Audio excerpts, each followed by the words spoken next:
Max was saying on our interview, I mean, how everybody's in the same boat on that. How ridiculous it is that Vegas is still around, still kicking, and up 2-1 in a series against the Winnipeg Jets. You can't bet against them right now. I mean, it's just unbelievable that they're still going, and these guys that we've waited to cool down, like Marchessault and Carlson, are still scoring. Yeah, I want it to be Vegas or Ovi. I mean, I prefer Ovi over Vegas, but if Ovi doesn't make it to the Cup final, I don't want Tampa to win. Just nothing against Tampa, just they've already won a Cup, and you got 3 cities that don't have one. So, and Ovi's got to get that monkey off his back, and for whatever reason, needs a trophy to prove that he's a great player, and probably going to finish with 800 plus goals. But I mean, one shiny trophy and ring means that he's a great player. Apparently, he just kind of what goes around. No matter what sport you're in. Oh, do you have a ring? It's like, come on, like it's a team sport, man. The guy's dominant as hell. How do you feel about the Eastern Conference final? I mean, are you in the same boat? You want to see Ovi take over Tampa Bay and go to the finals? Yeah, I do. And I honestly think Washington's been the better team in pretty much every game except for the Game 3 loss. I think they were – I mean, a lot of people probably concede if they watched the game. They were the better team in Game 4.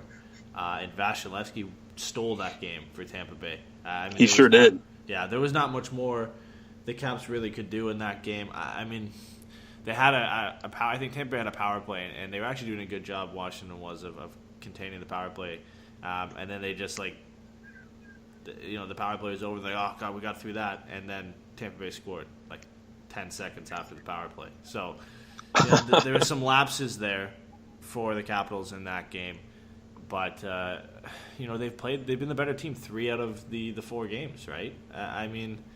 If they can continue playing like that, I don't see them losing too many while they've been the better team. And, Holtby's been good. Ovi and Kuznetsov are still playing at an elite level in these playoffs. Now, Tampa Bay, I think, depth-wise, are the better team. But they haven't shown it, honestly. They showed it in Game 3, and that was pretty much it. So I'm looking for Washington and Ovechkin to come out hard in Game 5. And if they can get the win, I think this is going 7 no matter what, honestly. But it's going to be an exciting one. I really hope Washington can pull it out. Yeah, me too. I mean, that Caps power play has got to wake up. That's the biggest problem we've seen kind of peter off here is they're getting their chances and not scoring, or they're just missing. They're not able to bury the puck. That was their problem last game in Game 4, and that's why Tampa was able to take advantage. But, I mean, I got to talk to you about Marc-Andre Fleury again, man. I mean, you talk about Vasilevsky saving last game. I mean, what about Marc-Andre Fleury against Mark Scheifele against a Jets team that was just so dominant in that third period, just crushed the Knights offensively, and the Knights come away with a win. I mean, geez, what? I don't know what anyone can say about Vegas. I mean, nobody, like you said, nobody expected them to be here. No one expected them to be in the playoffs, to lead the division, to get to the first round. I mean, I didn't pick them to get to this far. I don't know what else to say. I mean, my buddy, he laughed. I was telling him, like, yeah, man. He's like, who did you pick in your preview for your predictions? Did you pick Vegas or did you pick Winnipeg? I'm like, Winnipeg.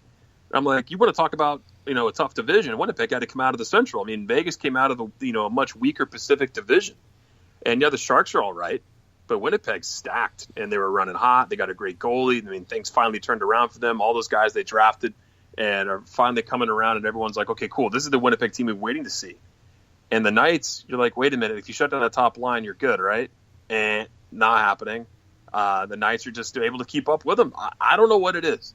Players were asked if it was the Vegas flu, but I got laughed at, man, for saying that the house is finally going to lose in the third round. Like, dude, you can't bet against them. Just roll with them. They're going to win.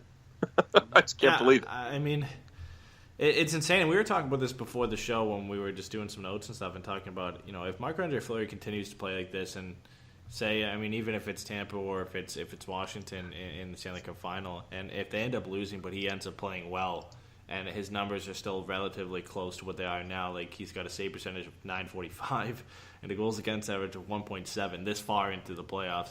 If those stay somewhat similar, he has a chance to win the Conn Smythe even if Vegas loses.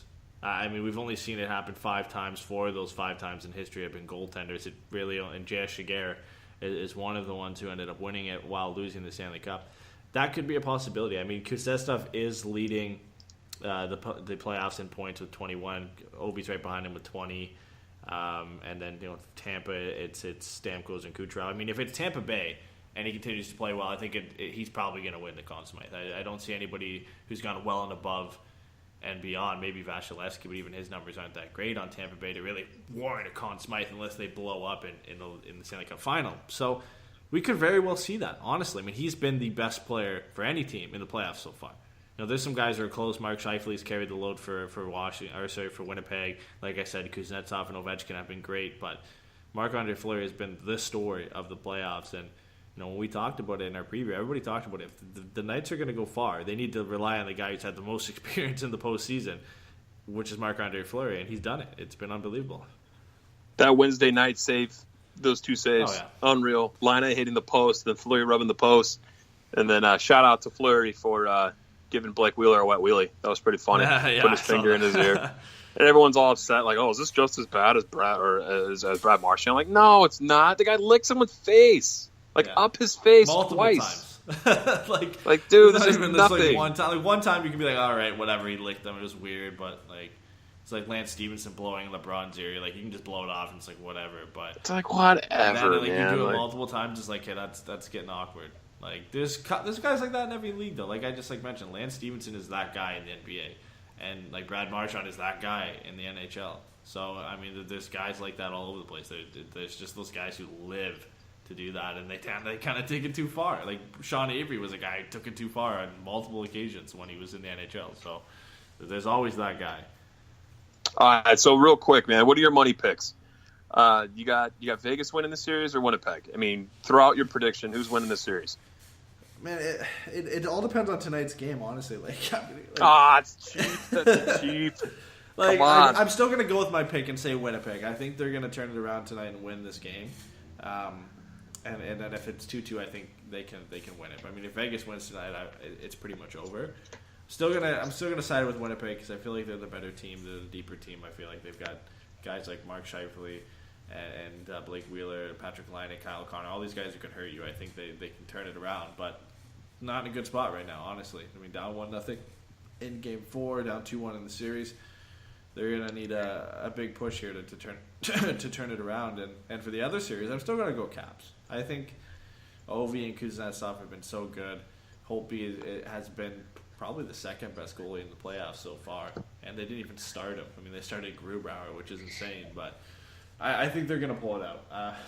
I really want to see Ovi get his cup, and I feel like them getting past the second round was huge for them.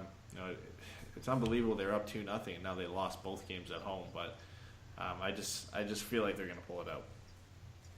I feel like I'm just going to do reverse psychology here. I'm going to go ahead and just say that I feel like Vegas is going to win their series against the Jets, and Tampa Bay is going to win their series against the Caps. And I was wrong. And maybe I was trying to be right that way. Maybe luck will go backwards for me, and I'll still see Ovi go to the Cup final against Winnipeg Jets here. But I got to say, I wouldn't be disappointed if Vegas went. I mean, it's exciting. It's a story. Yeah. What a hell of a job the NHL. I mean, not many times, if you guys know me, am I optimistic about things that go on in the NHL when it comes from a management or marketing perspective from the front offices. But my God, I mean, they made a laughingstock out of every betting person in the world when they said they were going to put a competitive team in Vegas, and then you saw the roster that McPhee put together. You were just like, okay, dude. Yeah, all right. You got some nice middle six guys, but you really think Wild Bill's going to score 40 goals this year? Yeah, he did. Cool. You really think a washed-up Marc-Andre Fleury is going to provide some great goaltending? Oh, yeah, look, he did. So wrong everywhere. But yeah, I can't be too mad if they go to the final. But I just got to see Ovi win, man. I really want him to get that cup. What do you think of their opening ceremonies? It's people hilarious. are just starting noticing them now because they're in the playoffs and they're doing well. But they call out everybody who said something about them in their opening series. The first thing they start with is all these quotes. Drew Doughty's one quote we're saying they won't be above us in the standings at the season. And there was a quote about one guy saying how a team in the desert is never gonna work, and they just plug all those in, and then they just have a Vegas-esque type of ceremony and setup. It's really cool. I mean, it's corny like every other. Oh, NHL dude, yeah. thing, I mean, everyone's got to understand. There's a cheesiness about Vegas. like the over-the-topness of things, and I think they're playing on that. I mean, Yeah. we all know, like, the Knight fighting a guy on the ice. Like, they know it's ridiculous. They got smart people there running their marketing team. They're not idiots. Their Twitter sometimes I feel like is way over the top, and they've gotten in trouble over the season. Yeah. Doesn't mean they're not good. They're still pretty funny. I feel like they were trying really hard to be better than the LA Kings Twitter account, and they've beat them a few times, so they're not dumb. They know it's cheeky and cheesy, and people are going to laugh at it, but they don't care, man. It's like they're talking about. They were basically the aisle of the misfit toys. You know, nobody wants them. They're the misfits, and they're coming together, and they all got chips on their shoulder, and dude, they're winning. So it's hard to hate against that. People who don't like them, I get it because you wanted the Ducks to go, or I get it because you wanted the Kings to go, or you wanted the Sharks to go, or whatever. But dude, you got to tip your hat to them, man. They're sticking around. They won't go away.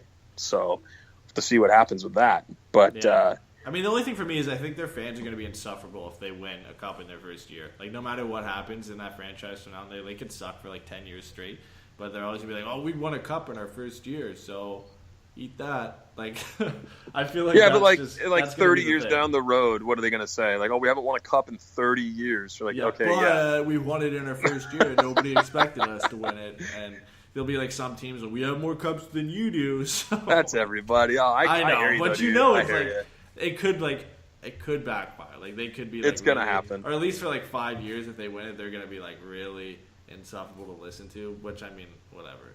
I mean, they deserve it. Everybody thought they were gonna suck, and then they come into this year and they're good. So insufferable like Sharks fans, but actually with a win. Just throwing that out there too. Or like Kings fans, where they talk about the 4 years they were successful for, and how they won 2 cups, and then that's it. Or like some of our Ducks fans, the whole "we won first" thing. Come on, you got to bust our balls too, man. But that's lots of fans are that way. We have to. I mean, everybody has their go-to line. That's our go-to line. We got to say that. So that's all we have. We got to say we won it first. We got. Because they have 2, we have 1. So we got to say we won it first. Like, what else are we gonna say? Nah, nothing. Can't say anything about it. But so hey, man, let's tell everybody what we're planning on doing here. We got the end of the Stanley Cup coming around, or the end of the Stanley Cup playoffs coming around here in a little bit. But then we'll have the draft to look forward to, which we could cover if people want to hear it. We could talk about. I know you might be doing that on your other show, and I'll be doing that with Jay, but doesn't mean we can't do it. What are your thoughts on future content, my friend? Well, we're gonna do. I don't know about a show, like maybe we'll think about doing a draft preview show. We'll see. I think that's gonna be the most likely thing. I mean, obviously we'll review their picks after. We're in the works of lining up a guest for the draft preview show. Who knows a lot more about prospects than we do. So that will be a little bit more fun to hear them talk about who the Ducks could draft. But yeah, I mean, we got to avoid trying to be too similar, but I think it'll be fun. I mean, like I said, you know what's in the works, and we're trying to line up somebody to come on for that show, and that'll be fun to listen to. So definitely have a draft show. Definitely do something after the draft talking about who they drafted. We'll be back for free agency as well. And so we'll be around. We'll be around more than we were after the regular season to now. We'll have a couple shows leading up to the draft and after, and leading up into free agency. And then hopefully we can kick things into gear at the start of next season, bring back Forever Mighty 3 Stars, bring back the post-game show, hopefully have some new things that we're working on. It'll be fun. So it'll be fun to stick around. It was great to get back into the mix with an interview with Max Jones too. Yeah, man, and we're well over an hour, right? I mean, at least it's not 2:30 in the morning for you. Yeah. That's the plus side. It's only 9:15 where you're at. But I want to thank everybody for tuning in and commenting. Still, we didn't get a ton of people. We realized we did it at a prime time for California traffic, especially Southern California here. So we understand. But those who tuned in live or who were able to, we love you guys. And those who download this, obviously, we love you guys too. Everyone who participates on Twitter and all. That's great. Speaking of which, we have a giveaway. I almost forgot. I have a giveaway. I'm glad I started talking about social media, and that reminded me too. And we almost forgot.